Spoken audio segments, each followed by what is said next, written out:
ये कहानी एक ऐसे सीरम के बारे में है जो कि चमगादड़ों और इंसानों की डीएनए को मिलाकर बनाया जाता है और उसका यूज़ फिर एक बीमारी के लिए किया जाता है। चलिए तो एक्सप्लेनेशन की तरफ चलते हैं।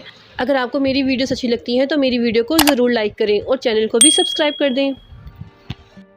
मूवी स्टार्ट होती है तो हम एक हेलीकॉप्टर को देखते हैं जिसमें डॉक्टर माइकल मॉर्बियस कुछ लोगों के साथ एक पहाड़ी पर उतरते हैं जहां एक ख़ास किस्म की चमगादड़ें पाई जाती हैं।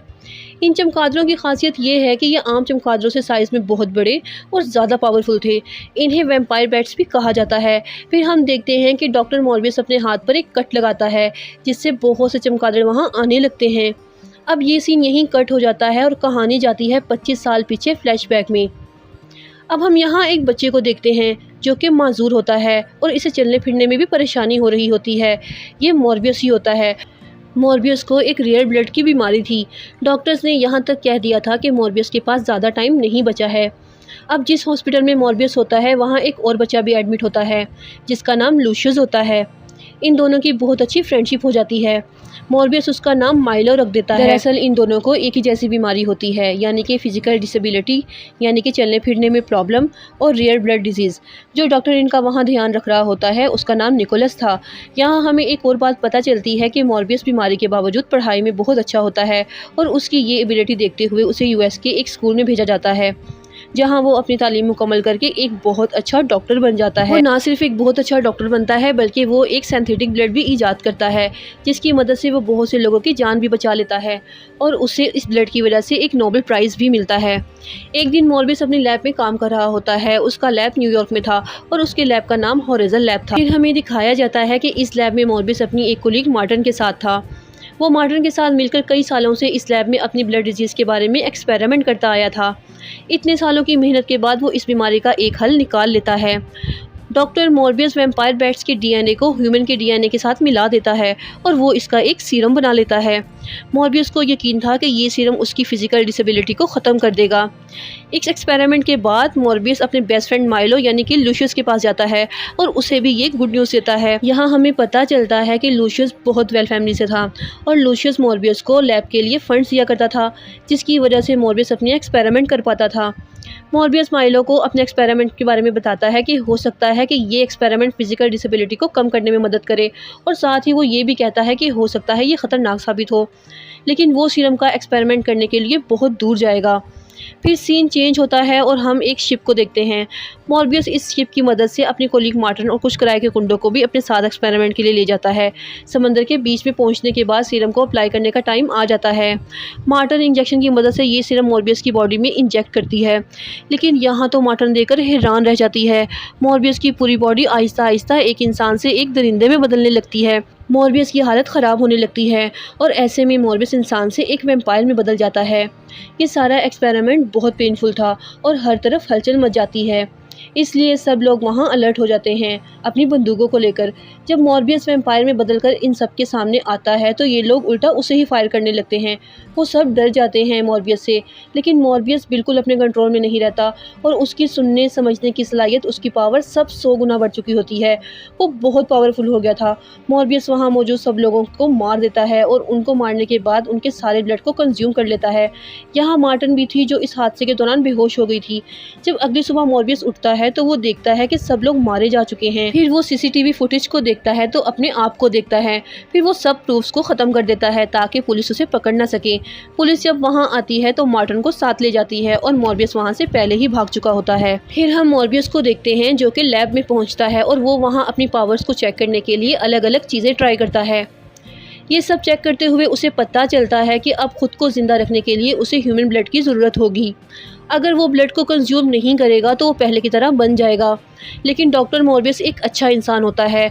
वो नहीं चाहता कि वो खुद के लिए किसी और की जान को कुर्बान कर दे। अब यहाँ हम देखते हैं कि डॉक्टर मॉर्बियस अपनी ही तैयार करदा सिंथेटिक ब्लड को अपने ऊपर यूज़ करता है। इस एक्सपेरिमेंट के बाद उसे पता चलता है कि सिंथेटिक ब्लड उसे सिर्फ 6 घंटे की लिमिट देता है, यानी कि हर 6 घंटों के बाद उसे ये ब्लड कंज्यूम करना होगा। अगर उसने ये ब्लड यानी कि सिंथेटिक ब्लड रेगुलर कंज्यूम करना शुरू कर दिया तो उसकी लिमिट कम होती जाएगी और फिर एक टाइम ऐसा आएगा कि सिंथेटिक ब्लड उसकी बॉडी के लिए बिल्कुल भी काम नहीं आएगा और उसे फिर से ह्यूमन ब्लड की तरफ आना पड़ेगा। अब आहिस्ता आहिस्ता मॉर्बियस को सब पता लगने लग गया था कि उसकी बॉडी में क्या एडवांटेजेस और क्या डिसएडवांटेजेस हुए हैं। फिर हम देखते हैं कि मॉर्बियस से मिलने वहाँ लूशियस आता है। लूशियस मॉर्बियस को नोटिस करता है कि मॉर्बियस पहले से काफ़ी बेहतर दिख रहा होता है। लूशियस मॉर्बियस से पूछता है कि क्या तुमने जो सीरम बनाया था, क्या वो वाकई ही वर्क करता है? वो कहता है कि मुझे भी उस सीरम का एक्सपेरिमेंट करना है, मुझे भी वो सीरम चाहिए। मॉर्बियस कहता है कि तुम्हें नहीं पता, वो सीरम एक जानलेवा जहर है। मेरे साथ क्या क्या हुआ है उस सीरम को यूज़ करने के बाद। वो मज़ीद बताता है कि मैं एक इंसान से जानवर बन गया हूँ, मैं तुम्हारी मदद बिल्कुल भी नहीं कर सकता। ऐसे में दोनों के बीच लड़ाई होने लगती है। लूशियस मॉर्बियस से वो सीरम बार बार मांगता है, लेकिन मॉर्बियस देने से इनकार कर देता है। फिर लूशियस वहाँ से आ जाता है। कुछ देर बाद मॉर्बियस को पता चलता है कि उसकी लैब में काम करने वाले एक एम्प्लॉयर की डेथ हो चुकी है और डेथ के बाद उसकी बॉडी से सारा खून कंज्यूम कर लिया गया है। जब पुलिस आती है तो इन्वेस्टिगेशन के दौरान पुलिस को मॉर्बियस पर ही शक होता है, क्योंकि ऐसा इंसिडेंट उस शिप में भी हुआ था जहां मॉर्बियस भी था। इस इंसिडेंट के बाद मॉर्बियस को भी लगता है कि हो सकता है जब वो अपने दरिंदे वाली हालत में हो तो उसी ने अपने उस एम्प्लॉयर को मारा हो, क्योंकि उस हालत में मॉर्बियस को अपनी बॉडी पर बिल्कुल भी कंट्रोल नहीं होता। जब इतनी बातें क्लियर होने लगती हैं और मॉर्बियस पुलिस और इन्वेस्टिगेशन के दौरान पकड़ा जाने वाला होता है तो वो फरार होने की कोशिश करता है, लेकिन पुलिस उसे पकड़ ही लेती है और उसे जेल में डाल देती है। फिर हम देखते हैं कि पुलिस स्टेशन में मॉर्बियस को मिलने उसका पुराना दोस्त लूशियस आता है। लूशियस के हाथ में एक स्टिक होती है और एक खून की थैली होती है, जो जाते हुए वो वहीं छोड़ जाता है। ये देखकर मॉर्बियस को शक हो जाता है कि हो सकता है कि उसने भी अपनी बॉडी में वही खून इंजेक्ट किया हो, जिसकी वजह से वो अपनी बॉडी को रीहील कर पाया है। मॉर्बियस को यहाँ ये बात पता चलती है कि उसकी लैब में उसी एम्प्लॉयर की डेथ लूशियस के दरिंदा बनने की वजह से हुई थी। अब लूशियस अपने खून की भूख मिटाने के लिए ज़्यादा लोगों की जान ना ले इसलिए मॉर्बियस जेल दौड़ के भाग जाता है। जेल से भागने के बाद वो अपने बेस्ट फ्रेंड के पास जाता है और उसे समझाता है कि तुम एक दरिंदे बन चुके हो, लेकिन लूशियस उसकी एक नहीं सुन रहा था और उसके सामने जो भी आता वो उसकी जान ले लेता। तभी लूशियस मॉर्बियस को एक ऑफ़र देता है कि हम दोनों के पास जो पावर्स हैं वो दुनिया में किसी के पास नहीं है। अगर हम लोग करना चाहें तो पता नहीं इस दुनिया में क्या कर जाएं, इसलिए हमें अपने पावर्स को यूज़ करके कुछ करना चाहिए। लेकिन मॉर्बियस उसकी कोई बात नहीं मानता। जब लूशियस को पता चलता है कि मॉर्बियस उसकी कोई बात नहीं मानने वाला, तो लूशियस की कोशिश होती है कि मॉर्बियस मारा जाए या पुलिस उसे पकड़ ले, और वो कुछ ऐसी हरकतें करने लग जाता है। ये सब मॉर्बियस को भी पता चल जाता है।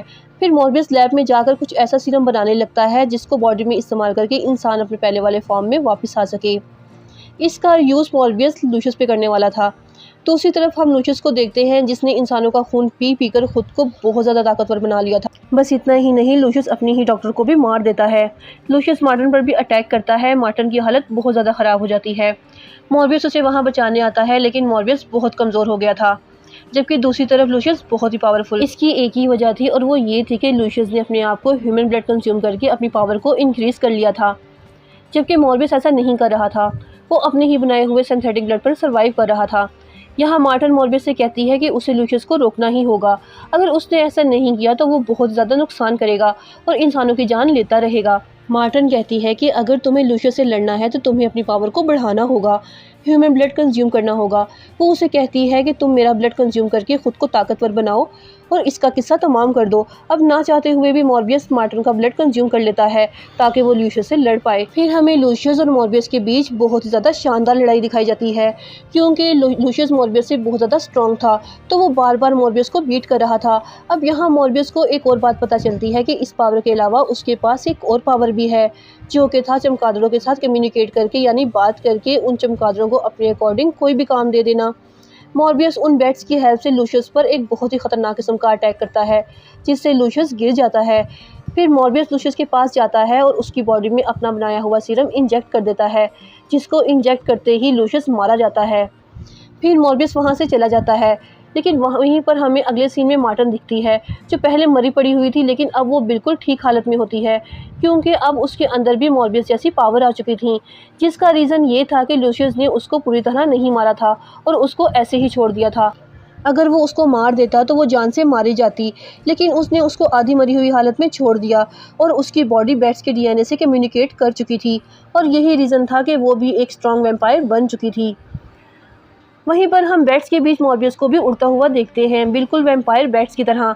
फिर हम देखते हैं कि एक स्पेस पोर्टल खुलता है और उसमें से आता है एड्रियन, स्पाइडरमैन की दुनिया से, जिसको पुलिस अपने साथ ले जाती है। फिर हम मॉर्बियस को देखते हैं जो कि अपनी गाड़ी में कहीं जा रहा होता है। वहीं पर वो एक जगह रुकता है और उसे वहाँ एड्रियन मिलता है। एड्रियन वहाँ स्पेसिफिक सूट में होता है और वो उसे कहता है कि मॉर्बियस, मुझे नहीं पता मैं यहाँ कैसे आया हूँ और मुझे यहाँ किसने भेजा है। वो मॉर्बियस से कहता है कि मैं चाहता हूँ कि तुम मेरी मदद करो और स्पाइडरमैन से फाइट करो, जिस पर मॉर्बियस कहता है कि प्लान अच्छा है, चलो देखते हैं। और इसी बात के साथ ये मूवी एंड हो जाती है।